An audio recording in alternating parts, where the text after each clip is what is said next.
प्यारे बच्चों, कैसे हैं आप लोग। आशा करते हैं कि आप लोग अच्छे होंगे, स्वस्थ होंगे, मस्त होंगे और आप लोगों की तैयारी बेहतर चल रही होगी। तो फाइनली सीआईएसएफ ट्रेड्समैन की 1048 पदों की भर्ती का ऑफिशियल नोटिफिकेशन जो है वो रिलीज़ कर दिया गया है और इसके ऑनलाइन फॉर्म भी भरना स्टार्ट हो चुके हैं। तो आज के इस वीडियो में हम लोग सीआईएसएफ ट्रेड्समैन का 2022 का पेपर देखेंगे। ये पेपर आपका फर्स्ट शिफ्ट का रहने वाला है। तो आपको करना क्या है, वीडियो को आपको पूरा देखना है। तो इसमें अगर मैं पोस्ट की बात करूं, कांस्टेबल, कुक हुआ, cobbler, tailor, barber, washerman, sweeper, painter, carpenter, electrician, माली, बिल्डर इत्यादि। तो आपने कौन सी पोस्ट के लिए अप्लाई किया है कमेंट बॉक्स में ज़रूर बताइएगा। इस वीडियो को देखने के बाद आपको पता चल जाएगा कि सीआईएसएफ ट्रेड्समैन का जो पेपर आता है वो किस लेवल का आता है, कैसे प्रश्न जो है पेपर में पूछे जाते हैं। तो इस वीडियो के माध्यम से आपको पूरी जानकारी मिल जाएगी किस टाइप के जो है क्वेश्चन पेपर में पूछे जाएंगे इस बार। तो अगर आप सीआईएसएफ ट्रेड्समैन का फॉर्म भरने के लिए जा रहे हैं तो आपको वीडियो को पूरा देखना है। वीडियो को पूरा देखने के बाद आपके समझ में आ जाएगा कि पेपर का लेवल क्या रहेगा, पेपर में क्वेश्चंस कैसे पूछे जाएंगे इत्यादि। तो अगर आप चैनल पर नए हैं और आप लोगों ने अभी तक चैनल को सब्सक्राइब नहीं किया है तो प्लीज़ चैनल को जरूर सब्सक्राइब करें और नोटिफिकेशन बेल ऑन करना ना भूलें। और देखिए, इसकी जो पीडीएफ है, इसकी पीडीएफ आप टेलीग्राम चैनल के माध्यम से प्राप्त कर सकते हैं। टेलीग्राम चैनल का जो लिंक है मैंने इस वीडियो के डिस्क्रिप्शन में दे दिया, तो जल्दी से जाइए और ज्वाइन कर लीजिए। तो चलिए वीडियो को स्टार्ट करते हैं। तो देखिए, पहला क्वेश्चन पूछा गया था, भारत के संविधान के अनुच्छेद 51A में कितने मौलिक कर्तव्यों का उल्लेख किया गया है। भारत के संविधान के अनुच्छेद 51A में कुल 11 मौलिक कर्तव्यों का उल्लेख किया गया है। तो चौथा ऑप्शन जो है इस क्वेश्चन का सही आंसर हो जाएगा। सो गैस, अगला क्वेश्चन पूछा गया था, निम्नलिखित में से किस संविधान से भारत ने अपने संविधान में कानून के शासन की अवधारणा को अपनाया है। किस संविधान से भारत ने अपने संविधान में कानून के शासन की अवधारणा को अपनाया है? ब्रिटिश संविधान से। तो राइट आंसर की अगर मैं बात करूं, चौथा ऑप्शन जो है गाइस इस क्वेश्चन का सही आंसर हो जाएगा। नेक्स्ट क्वेश्चन देखेगा। सो गाइस, अगला क्वेश्चन हमारा रहेगा कि निम्नलिखित में से कौन सा राजस्व व्यय का उदाहरण है। सरकारी कर्मचारियों को वेतन भुगतान, जो कि राजस्व व्यय का उदाहरण है। दूसरा ऑप्शन जो है गाइस इस क्वेश्चन का सही आंसर हो जाएगा। चलिए बढ़ते हैं नेक्स्ट क्वेश्चन की और अगला क्वेश्चन देखेगा सभी बच्चे। अगला क्वेश्चन हमारा रहने वाला है, भारत में चक्रवाती तूफान ताउते कब आया था। तो भारत में चक्रवाती तूफान ताउते जो है ना 4 मई 2021 को आया था। तो 4 मई 2021 इस क्वेश्चन का राइट आंसर हो जाएगा। चलिए बढ़ते हैं नेक्स्ट क्वेश्चन की और अगला क्वेश्चन देखेगा। सो गाइस, अगला क्वेश्चन हमारा रहेगा कि विश्व का एकमात्र तैरता हुआ राष्ट्रीय उद्यान कीबुल लामजाओ भारत की किस झील में स्थित है। विश्व का एकमात्र तैरता हुआ राष्ट्रीय उद्यान कीबुल लामजाओ भारत की लोकटक झील में स्थित है। तो राइट आंसर की अगर मैं बात करूं, तीसरा ऑप्शन जो है गाइस इस क्वेश्चन का सही आंसर हो जाएगा। नेक्स्ट क्वेश्चन देखेगा, स्तूप की संरचना में प्रदक्षिणा पथ क्या है। स्तूप की संरचना में प्रदक्षिणा पथ क्या है? प्रदक्षिणा पथ। दूसरा ऑप्शन जो है गाइस इस क्वेश्चन का करेक्ट आंसर हो जाएगा। चलिए बढ़ते हैं नेक्स्ट क्वेश्चन की और अगला क्वेश्चन देखेगा। अगला क्वेश्चन हमारा, श्री गोविंद जी मंदिर और सेकटा टीला दिए गए राज्यों में से किस राज्य में स्थित है। तो श्री गोविंद जी मंदिर और सेकटा टीला जो है ना ये मणिपुर राज्य में स्थित है। तो चौथा ऑप्शन जो है गाइस इस क्वेश्चन का सही आंसर हो जाएगा। नेक्स्ट क्वेश्चन देखेगा। सो गाइस, अगला क्वेश्चन हमारा रहेगा कि निम्नलिखित में से कौन सी हड़प्पा सभ्यता की एक उल्लेखनीय वास्तुशिल्प संरचना है। विशाल स्नानघाट, जो कि हड़प्पा सभ्यता की एक उल्लेखनीय वास्तुशिल्प संरचना है। दूसरा ऑप्शन जो है गाइस इस क्वेश्चन का राइट आंसर हो जाएगा। चलिए बढ़ते हैं नेक्स्ट क्वेश्चन की और अगला क्वेश्चन देखेगा। सो गाइस, अगला क्वेश्चन हमारा रहेगा, भारत की सबसे बड़ी प्रायद्वीपीय नदी कौन सी है। भारत की सबसे बड़ी जो प्रायद्वीपीय नदी है वो है गोदावरी। तो राइट आंसर की बात करूं, तीसरा ऑप्शन जो है गाइस इस क्वेश्चन का सही आंसर हो जाएगा। नेक्स्ट क्वेश्चन देखेगा, कौन सा दिल्ली सुल्तान दूसरा सिकंदर बनना चाहता था। तो देखिए, अलाउद्दीन खिलजी जो है ना ये दिल्ली सुल्तान दूसरा सिकंदर बनना चाहता था। तो अलाउद्दीन खिलजी, चौथा ऑप्शन जो है इस क्वेश्चन का सही आंसर हो जाएगा। नेक्स्ट क्वेश्चन देखेगा, अगला क्वेश्चन हमारा है, परिवर्ती अनुपात के नियम में नीति परिवर्तन बिंदु कहां होता है? जहां कुल उत्पाद घटती दर से बढ़ने लगता है। चौथा ऑप्शन जो है गाइस इस क्वेश्चन का सही आंसर हो जाएगा। अगला क्वेश्चन देखोगा सभी बच्चे। सो गाइस अगला क्वेश्चन हमारा रहेगा, डैश को आरबीआई द्वारा सूक्ष्म वित्त क्षेत्र के लिए एक स्व विनियामक संगठन एसआरओ के रूप में मान्यता प्रदान की गई है। साधन। दूसरा ऑप्शन जो है इस क्वेश्चन का सही आंसर हो जाएगा। नेक्स्ट क्वेश्चन देखेगा। सो गाइस अगला क्वेश्चन हमारा रहेगा कि करक्यूमिन नामक यौगिक जो विभिन्न प्रकार की जैविक गतिविधियों को दर्शाता है कहां से निकाला जा सकता है? हल्दी के पौधे से निकाला जा सकता है। तो राइट आंसर की बात करूं, पहला ऑप्शन जो है गाइस इस क्वेश्चन का सही आंसर हो जाएगा। नेक्स्ट क्वेश्चन देखेगा।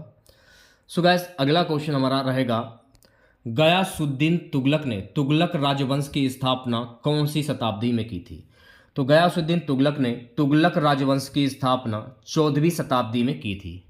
तो राइट आंसर की बात करूं, दूसरा ऑप्शन जो है गाइस इस क्वेश्चन का सही आंसर हो जाएगा। अगला प्रश्न हमारा है, सिंधु घाटी सभ्यता के किस स्थल पर विशाल धान्यागार पाया गया था? सिंधु घाटी सभ्यता के किस स्थल पर धान्यागार पाया गया था? तो मोहनजोदड़ो स्थल। तो तीसरा ऑप्शन जो है गाइस इस क्वेश्चन का करेक्ट आंसर हो जाएगा। अगला क्वेश्चन देखेगा, भारतीय कैलेंडर के अनुसार वसंत स्प्रिंग का मौसम किन महीनों में होता है? भारतीय कैलेंडर के अनुसार वसंत स्प्रिंग का मौसम चैत्र वैशाख में होता है। पहला ऑप्शन जो है इस क्वेश्चन का सही आंसर हो जाएगा। सो गाइस अगला क्वेश्चन देखेगा। अगला क्वेश्चन हमारा रहेगा कि दिल्ली के निम्नलिखित में से किस सुल्तान ने मंगोल आक्रमण पर जीत और सुरक्षा के लिए एक मजबूत और विशाल स्थायी सेना की स्थापना की थी? अलाउद्दीन खिलजी। तो पहला ऑप्शन जो है गाइस इस क्वेश्चन का सही आंसर हो जाएगा। अगला क्वेश्चन देखेगा, निम्नलिखित में से किसे कोशिका की आत्मघाती थैली कहा जाता है? लाइसोसोम को आत्मघाती थैली जो है वो कहा जाता है। तो लाइसोसोम पहला ऑप्शन जो है इस क्वेश्चन का सही आंसर हो जाएगा। नेक्स्ट क्वेश्चन देखेगा। सो गाइस अगला क्वेश्चन हमारा रहेगा, मोहम्मद बिन तुगलक ने दिल्ली से राजधानी कहां स्थानांतरित की थी? तो मोहम्मद बिन तुगलक ने दिल्ली से राजधानी दौलताबाद स्थानांतरित की थी। दौलताबाद चौथा ऑप्शन जो है गाइस इस क्वेश्चन का सही आंसर हो जाएगा। चलिए अब बढ़ते हैं नेक्स्ट क्वेश्चन की ओर। प्यारे बच्चों अगला प्रश्न देखेगा, निम्नलिखित में से किसने तारीख ए फिरोज शाही लिखी है? तारीख ए फिरोज शाही जो है ना जियाउद्दीन वर्नी के द्वारा लिखी गई है। तो दूसरा ऑप्शन जो है गाइस इस क्वेश्चन का सही आंसर हो जाएगा। चलिए बढ़ते हैं नेक्स्ट क्वेश्चन की ओर। अगला क्वेश्चन देखेगा, भारत का निम्नलिखित में से कौन सा राज्य भूमध्य रेखा के सबसे नजदीक स्थित है? तो भारत का जो तमिलनाडु राज्य जो है ना ये भूमध्य रेखा के सबसे नजदीक स्थित है। तो तमिलनाडु चौथा ऑप्शन जो है इस क्वेश्चन का सही आंसर हो जाएगा। सो गाइस अगला क्वेश्चन देखेगा। अगला क्वेश्चन हमारा है, भाजा में कितनी शैल कर्तित रॉक कट गुफाएं हैं? तो भाजा में कुल 22 शैल कर्तित रॉक कट गुफाएं हैं। चौथा ऑप्शन जो है गाइस इस क्वेश्चन का सही आंसर हो जाएगा। चलिए बढ़ते हैं नेक्स्ट क्वेश्चन की और। अगला क्वेश्चन देखेगा सभी बच्चे। अब देखिए यहां से जो है आपके जनरल हिंदी के क्वेश्चन जो है वो स्टार्ट हो जाते हैं। अब देखिएगा, उचित तद्भव शब्द का चयन कर निम्नलिखित वाक्य को पूर्ण करें। आपसे पूछा क्या जा रहा है कि प्रापण का तद्भव शब्द क्या होता है, यानी ऐसे शब्द जो हिंदी भाषा से उत्पन्न हुए हों वो तद्भव शब्द कहलाते हैं। तो प्रापण का जो है तद्भव शब्द क्या होगा? जब आप इसे हिंदी में कन्वर्ट करोगे तो प्रापण को हिंदी में क्या कहेंगे? प्रापण को हिंदी में कहते हैं पाना। क्या कहते हैं? पाना। तो इसका जो तद्भव शब्द हो जाएगा प्रापण का तद्भव शब्द हो जाएगा पाना। ठीक है, तो चौथा ऑप्शन जो है इस क्वेश्चन का सही आंसर हो जाएगा। नेक्स्ट क्वेश्चन देखेगा। सो गाइस अगला क्वेश्चन हमारा रहेगा कि सर्वनाम की दृष्टि से अशुद्ध वाक्य कौन सा है? आपको ज्यादा दिमाग नहीं लगाना है, यहां पर आपको सिर्फ अशुद्ध वाक्य की पहचान करनी है। सर्वनाम को छोड़िए, इतना ध्यान रखना है कि अशुद्ध वाक्य की आपको पहचान करनी है। हम खा रहा हूं, मैं खा रहा हूं हो सकता है, हम खा रहा हूं कैसे हो सकता है? तो दूसरा ऑप्शन जो है गाइस इस क्वेश्चन का करेक्ट आंसर हो जाएगा। नेक्स्ट क्वेश्चन देखेगा। अगला क्वेश्चन क्या है, दुनिवार शब्द के लिए अनेक शब्दों का वाक्य खंड बताइए। तो दुनिवार शब्द के लिए अनेक शब्दों का वाक्य खंड क्या होगा? जिसका निवारण करना कठिन है, जिसका निवारण करना कठिन है, उसको हम क्या कहते हैं? उसे हम कहते हैं दुनिवार्य। तो चौथा ऑप्शन जो है गाइस इस क्वेश्चन का करेक्ट आंसर हो जाएगा। अगला क्वेश्चन देखेगा। सो गाइस अगला क्वेश्चन रहेगा, निम्नलिखित विकल्पों में से कौन सा विकल्प पुष्प का पर्यायवाची शब्द नहीं है? अब देखिए, पुष्प का पर्यायवाची शब्द जो है फूल भी होता है, कुसुम भी होता है और सुमन भी होता है, लेकिन रमेश जो है ना, ये फूल का पर्यायवाची शब्द नहीं है। तो दूसरा ऑप्शन जो है इस क्वेश्चन का करेक्ट आंसर हो जाएगा। नेक्स्ट क्वेश्चन देखेगा सभी बच्चे। मेरे ये मित्र यहां किसी काम से आए हैं, उनके ठहरने की कोई व्यवस्था कर दे। वाक्य के जिस खंड में त्रुटि है उसका विकल्प चुनिए, अन्यथा कोई त्रुटि नहीं, कोई विकल्प नहीं। तो देखिए, उनके ठहरने की, मेरे ये मित्र यहां किसी काम से आए हैं, उनके ठहरने की, इसमें त्रुटि है। तो पहला ऑप्शन जो है इस क्वेश्चन का करेक्ट आंसर हो जाएगा। इसके लिए कोई, देखिए, इसके लिए कोई ट्रिक भी नहीं होती है, आपको सिर्फ पढ़ना है और पढ़ के आपको आंसर निकालना है, सीधी सी बात है। कोई इसके लिए ट्रिक नहीं होती है, मैं आपको बता दे रहा हूं, सिर्फ आपको त्रुटि की पहचान करनी होती है। नेक्स्ट क्वेश्चन देखेगा, निम्न विकल्पों में से निश्चल शब्द का सही संधि विच्छेद क्या होता है? तो निश्चल का संधि विच्छेद क्या होता है? नि धन चल। फिर से देख लीजिए एक बार, नि धन चल। तो निश्चल की यह संधि विच्छेद होती है। तो पहला ऑप्शन जो है इस क्वेश्चन का करेक्ट आंसर हो जाएगा। अच्छा, अगर आपसे यह पूछ लिया कि निश्चल में प्रयुक्त संधि कौन सी होगी, संधि का नाम क्या होगा, तो इसमें हो जाएगी विसर्ग संधि। तो यह भी आपको ध्यान में रखना है। अगला क्वेश्चन दिखेगा, कोयले की दलाली में मुंह काला, लोक तृतीय का अर्थ क्या होता है? अब देखिए, अगर मुहावरा हो, अर्थ हो या लोक तृतीय हो, तीनों चीजें एक ही होती हैं, आपको कंफ्यूज नहीं होना है। तो कोयले की दलाली में मुंह काला, अगर आप दलाली कर रहे हो किसी दूसरे के साथ, यानी बुरे काम में पड़ने का नतीजा बदनामी होता है, तो इसको हम यही कहेंगे। तो इसका मुहावरा क्या होगा? बुरे काम में पड़ने का नतीजा बदनामी। तो पहला ऑप्शन जो है इस क्वेश्चन का करेक्ट आंसर हो जाएगा। नेक्स्ट क्वेश्चन देखेगा। अगला क्वेश्चन हमारा रहेगा, निम्नलिखित में से उचित पर्यायवाची है। अब देखिए, अरण का पर्यायवाची शब्द क्या होता है? अटवी होता है। वो सिंपल सा है, इसके लिए कोई ट्रिक नहीं होती है, इसको भी आपको समझकर ही आंसर टिक करना होगा। तो पहला ऑप्शन जो है करेक्ट हो जाएगा। नेक्स्ट क्वेश्चन देखेगा सभी बच्चे, मनीष के परिवार में मांस आरंभ से ही नहीं खाया जाता है, वाक्य के लिए उपयुक्त शब्द क्या होगा? तो जो मांस नहीं खाता है उसको क्या कहोगे? जाहिर सी बात है, शाकाहारी कहते हैं, और जो मांस खाता है उसको मांसाहारी कहते हैं। तो चौथा ऑप्शन जो है इस क्वेश्चन का करेक्ट आंसर हो जाएगा। चलिए बढ़ते हैं नेक्स्ट क्वेश्चन की ओर। अगला क्वेश्चन देखेगा सभी बच्चे। अगला क्वेश्चन क्या है? गयंतर शब्द का सर्वाधिक उपयुक्त संधि विच्छेद क्या होता है? गयंतर, गति धन अंतर। तो तीसरा ऑप्शन जो है इस क्वेश्चन का करेक्ट आंसर हो जाएगा। नेक्स्ट क्वेश्चन देखेगा सभी बच्चे। देखिए, अगला प्रश्न पूछा गया था कि दिए गए शब्द का उपयुक्त पर्यायवाची शब्द, गिरिधर का पर्यायवाची शब्द क्या होता है? नंद, गोविंद, मनोज या आनंद। गिरधर, गिरधर किसको कहते हैं? गोविंद को कहते हैं। तो दूसरा ऑप्शन जो है इस क्वेश्चन का करेक्ट आंसर हो जाएगा। अब देखिए, गिरधर जो है ना, श्री कृष्ण को भी कहा जाता है। तो गोविंद किसका नाम है? श्री कृष्ण का नाम है। तो ऑप्शन में अगर श्री कृष्ण होता तो आप उस पर भी टिक कर सकते थे। अगला क्वेश्चन देखेगा। अगला क्वेश्चन क्या है? संधिंस का पर्यायवाची शब्द निम्न में से है? भ्रामक, भर्षण, भर्षक या वाद्यकार। संधिंस का पर्यायवाची शब्द क्या होता है? भ्रामक, यानी आपको सही कोई जानकारी नहीं दे रहा है। अगर किसी आप एड्रेस को ढूंढ रहे हो तो आप किसी संदिग्ध व्यक्ति से पूछ रहे हो कि ये एड्रेस क्या होगा, यानी वो आपको भ्रामक जानकारी दे रहा है, सही एड्रेस नहीं बता रहा। तो इसका आंसर जाएगा पहले वाले ऑप्शन के साथ में। नेक्स्ट क्वेश्चन देखेगा। नेक्स्ट क्वेश्चन हमारा रहेगा, क्या डैश के खाने से शरीर में फास्फोरस की कमी पूरी हो जाती है? निम्नलिखित वाक्य के रिक्त स्थान में कौन सा उचित तद्भव शब्द होगा? मछली के खाने से शरीर में फास्फोरस की कमी पूरी हो जाती है। निम्नलिखित वाक्य के रिक्त स्थान में कौन सा उचित तद्भव शब्द प्रयोग होगा? तो चौथा ऑप्शन जो है गाइस इस क्वेश्चन का करेक्ट आंसर हो जाएगा। अब देखिए, यहां पर तद्भव शब्द आपसे पूछा गया है, तो यह भी कहा जा रहा है कि इस खाली रिक्त स्थान को पूरा करें।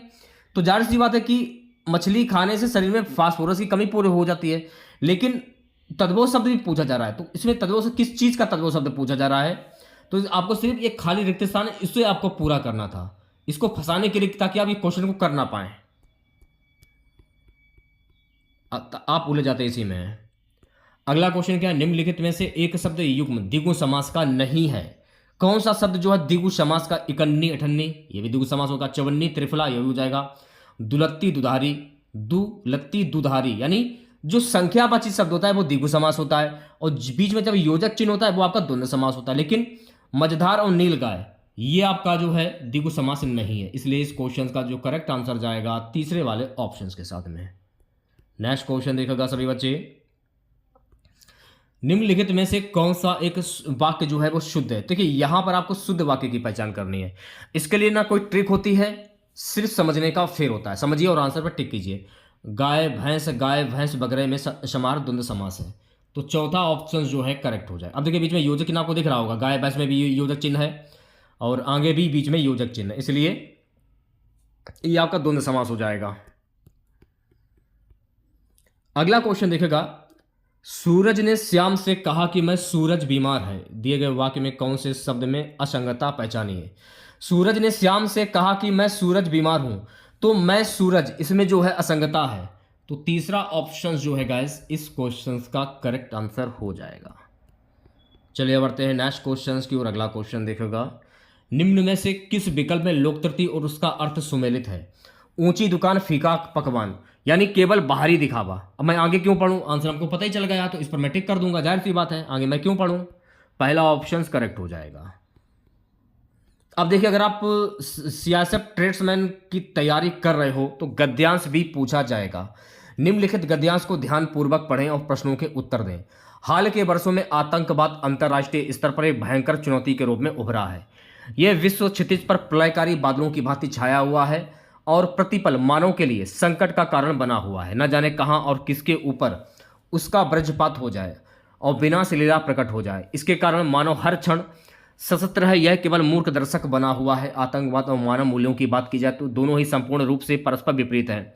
आतंकवाद वास्तव में अतिवाद का दुष्परिणाम है। आज के भौतिकवादी युग में आतंकवाद की काली छाया बहुत तेजी से बढ़ रही है। इसके कारण मनुष्य में असंतोष की भावना उत्पन्न हो रही है। इस असंतोष की अभिव्यक्ति के अनेक माध्यम हैं।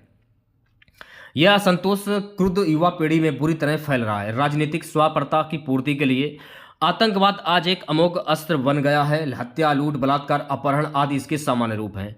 अपनी बात मनवाने के लिए आतंक उत्पन्न करने की पद्धति एक सामान्य प्रक्रिया बन गई है।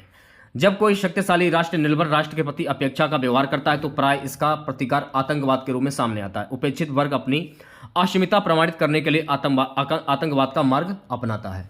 तो जब भी गद्यांश पूछा जाए सबसे पहले आप गद्यांश को पूरा पढ़ लीजिए। गद्यांश को पूरा पढ़ने के बाद ही आप आंसर चूज कीजिए गद्यांश के।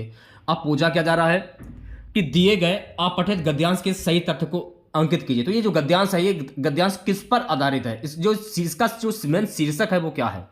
आतंकवाद असंतोष की अभिव्यक्ति है। तो तीसरा ऑप्शन जो है इस क्वेश्चन का करेक्ट आंसर हो जाएगा।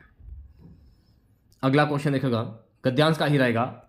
उपयुक्त गद्यांश का वास्तविक जीवन से क्या संबंध हो सकता है? आज के भौतिक जीवन में अतिवाद आतंकवाद की काली छाया के समान तेजी से बढ़ता जा रहा है। तो पहला ऑप्शन जो है गाइस इस क्वेश्चन का करेक्ट आंसर हो जाएगा। निम्न प्रस्तुत गद्यांश का प्रमुख विषय कौन सा है? गद्यांश का प्रमुख विषय क्या है? आतंकवाद का दुष्परिणाम। तीसरा ऑप्शन करेक्ट हो जाएगा। चलिए बढ़ते हैं नेक्स्ट क्वेश्चन की ओर। अगला क्वेश्चन देखेगा, प्रस्तुत गद्यांश में प्रयोग किए गए आतंकवाद शब्द का शाब्दिक अर्थ क्या होता है भाई? हिंसात्मक गतिविधि इसको हम कहते हैं। तो पहला ऑप्शन जो है इस क्वेश्चन का करेक्ट आंसर हो जाएगा। लास्ट क्वेश्चन रहेगा हमारा आज का, निम्न विकल्पों में से उपयुक्त गद्यांश का सही शीर्षक क्या होगा? आतंकवाद, इसका जो सही शीर्षक होगा वो होगा आतंकवाद। तो पहला ऑप्शन जो है गाइस इस क्वेश्चन का करेक्ट आंसर हो जाएगा। ठीक है, तो अगर आप लोगों को वीडियो अच्छा लगा हो तो प्लीज़ वीडियो को लाइक कीजिएगा, ज़्यादा से ज़्यादा शेयर कीजिएगा।